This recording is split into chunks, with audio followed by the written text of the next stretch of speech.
wax ñu ne ci lu jëm ci réforme électorale bi ak lu jëm ci processus électoral bi ñuy waajal daa mel ni consensus politique ba léegi mënuñu ko am ndax am na ay parti yoo xamante ne nee nañu duñu dem wuyu ji Mouhamadou Bamba Cissé. waaw je pense que ne aujourd'hui quand il s'agit d'élection dañoo war di waxtaan. xam nga nee naa fii démb le code électoral sénégalais wax dëgg yàlla bariwul sax luñ ci mën a wax. parce que moo ñu permettre ñoom ay alternance ba ci ñett Abdoulaye Wade première alternance. Macky Sall deuxième alternance et puis la troisième alternance avec Bassirou Diomaye Faye donc aujourd'hui mënoon na sax bañ a indi yenn genre waxtaan yi d'autant plus que ne le 24 mars 2024 le peuple sénégalais a fait son choix et ku la jiital jox na la carte blanche mais nag politique moom bu ñu koy def war nañu tous les acteurs saa bu ñu ci tolloo bu ñu tàyyi ci waxtaan. Ça peut être un peu flou disant que ne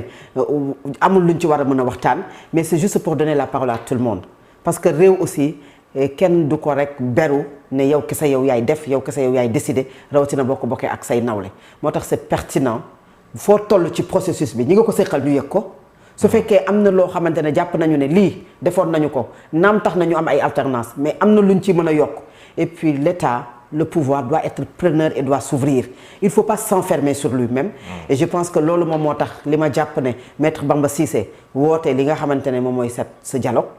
nga xamante ne la société civile ñoom loolu lañ mës a wax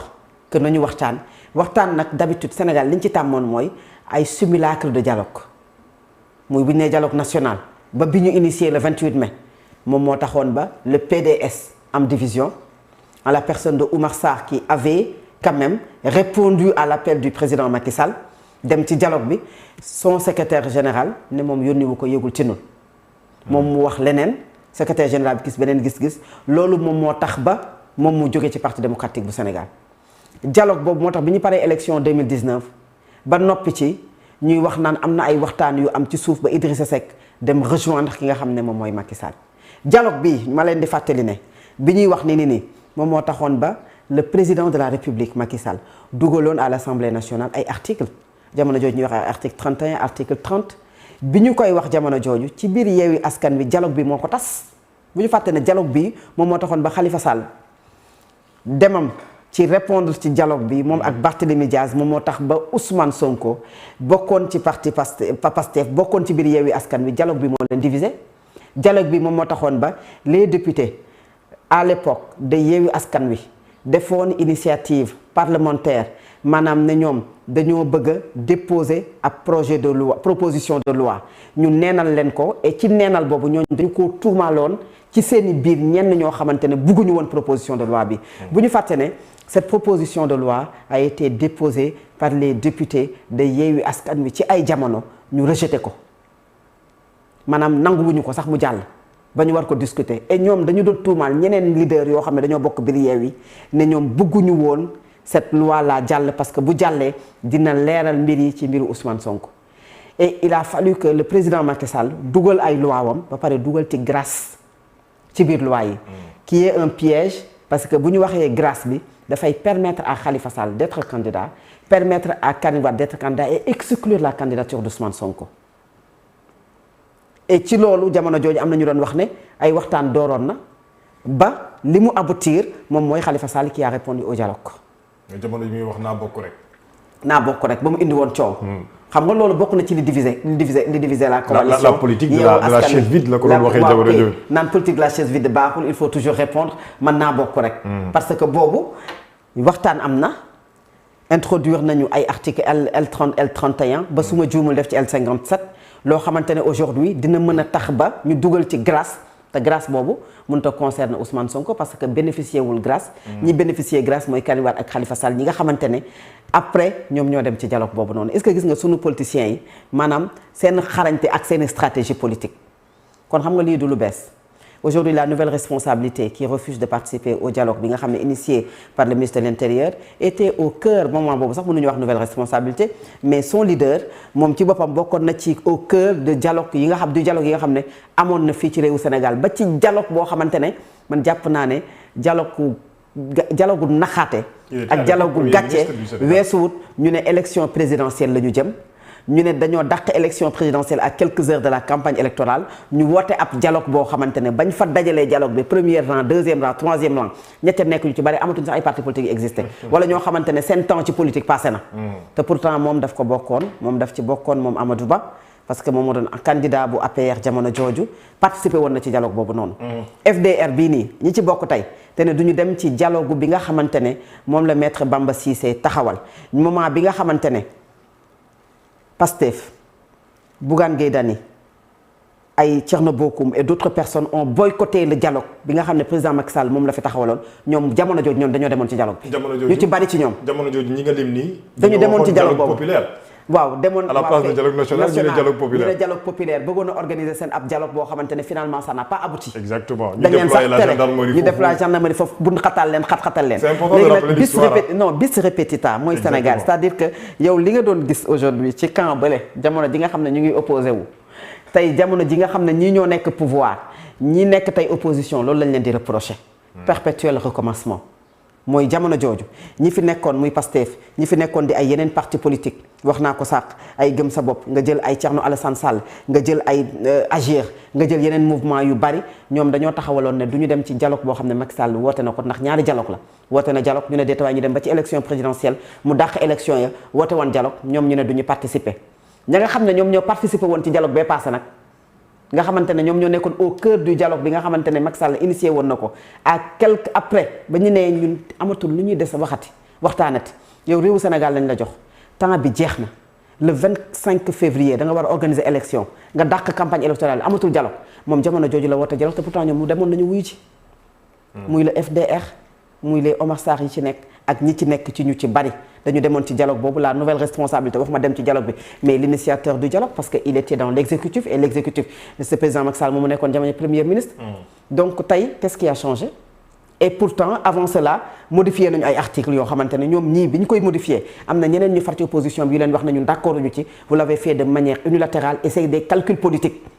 parce que da ngeen ci dugal piège yu ay grâce te am na ci koo xamante ne il ne bénéficie pas de grâce présidentielle et loi bi bu ñëwee moom du ko concerner donc ñun ànduñu te jamono jooju Pastef était le parti d'opposition le plus représentatif parce que loolu ci ay élection nga koy nattee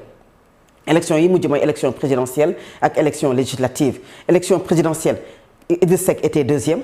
mais après dafa dem rejoindre ki nga xam ne moom mooy Macky Sall kon kooku mënatoo ko natt ci moom soit nga natt ko ci ki jël deuxième élection présidentielle wala nga natt ko ci ki ëpp député à l'Assemblée nationale. Et comme c'est une coalition ku ne xam ne la coalition Yewwi Askan Wi était portée quand même par un seul homme muy Ousmane Sonko en quelque sorte. bëri na ñoo xamante ne ils ont gagné des localités élections locales c'est grâce peut-être à lui am na élection législative lu ñu ci am loo xam ne c'est grâce à lui te pourtant il a été exclu. moo tax ma ne souvent c'est des calculs politiques yu ñuy def. ci boor bi nga fare boor boobu ngay dem. ça c'est important. il ne faut jamais rompre le fil du dialogue. Même aux États-Unis la guerre au Moyen-Orient se terminera par une discussion autour de la table. Exactement, ça c'est vrai. lépp loo xamante ne dañ koy jël ci élection que ça soit le parrainage que ça soit le bulletin unique que ça soit aujourd'hui la modernisation des partis politiques même cette cour constitutionnelle boo xam ne waxtaane woon nañu ko certes ci biir dialogue ba lépp lu ñu ciy waxaat ak lu ñu ciy soppiku ci waxtaan la war a doon et loolu le parti au pouvoir doit s'ouvrir mais aussi l'opposition doit accepter à dialoguer. Et pour suivre sa démarche boobu il faut toujours aller autour d'une table pour discuter pour dialoguer comme vous l'avez dit le parti au pouvoir en tout cas ñi fi nekk ci bopp réew mi ils ne doivent pas se fermer ils doivent s'ouvrir pour permettre d'avoir en tout cas des idées divergentes par rapport ak li nga xam ne moo jëm ci processus électoral bi mais aujourd'hui yaa ngi koy wax ci bi ñuy woote dialogue bi jamono jooju le parti qui était le plus représentatif jamono jooju dafa boycotté woon le dialogue ñu bëri doon wax ne est-ce que le dialogue tient sa crédibilité jamono jooju. Aujourd'hui, quand on regarde la physionomie politique du Sénégal, que ce soit le FDR, les membres ñi bokk ci biir kuréel googu, la nouvelle responsabilité qui, je rappelle, le leader a été sorti deuxième ci élection présidentielle 2024 bi. Est-ce qu'au vu de cela, Barthélémy Diaz qui dit qu'il ne va pas y aller, finalement kan mooy dem ci dialogue bi finalement est-ce que le dialogue a sa crédibilité. mais la nouvelle responsabilité mënuñu ko natt ci moom doole politique parce que bi muy dem élection présidentielle bay sortir deuxième def sous la bannière d'un parti bi nga xamante ne moom mooy le parti qui était au pouvoir muy l'APR.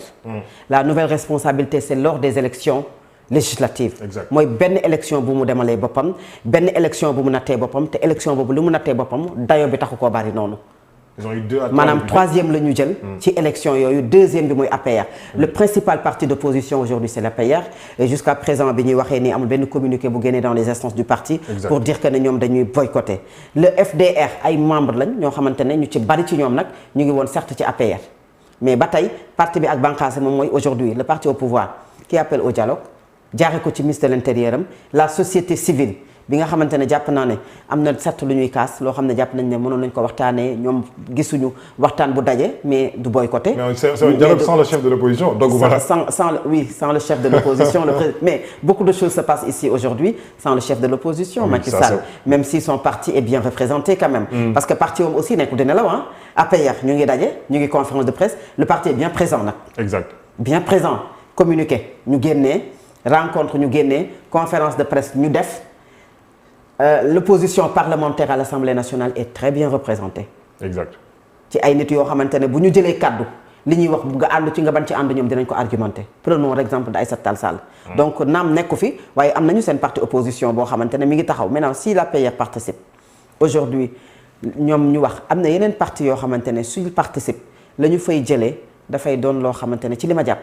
mën na doon luy soppi aujourd'hui ci naka la ñuy demee ci élection yoo xamante ne kenn du yuuxu taxaw ne décision yi ñu fa jël concerné wul la wala bokkuma ci même si boo participé wul on peut prendre des décisions yoo xamante ne dina doon loo xamante ne yow ci sa bopp daf lay jariñ. alors au niveau de Ziguinchor bu fekkente ne Alaaji Mansour yembani na ñu mun ko jot xam exactement fan la mbir ya toll ci inauguration aéroport international bi ñuy nar a ubbi foofee ca diwaan bu Ziguinchor ndax gis ngeen ko léegi ci sànq dugg na ak ñi nga xam ne ñoom ñoo ñu topp kon jàppale ne Alaaji Mansour mu ngi foofee ca Ziguinchor Fatou Abdou bu fekkente ne kon moom Alaaji Mansour yemb na au niveau de la technique ñu mën koo dugal ci li nga xam ne moom moo jëm ci taxawaay ba ñu am foofee ca diwaan bu Ziguinchor beneen ponk laata Alaaji Mansour dugg xëy na ñu dellu siwaat tuuti jàpp naa ne war nañ ci mën a yëy yàbbi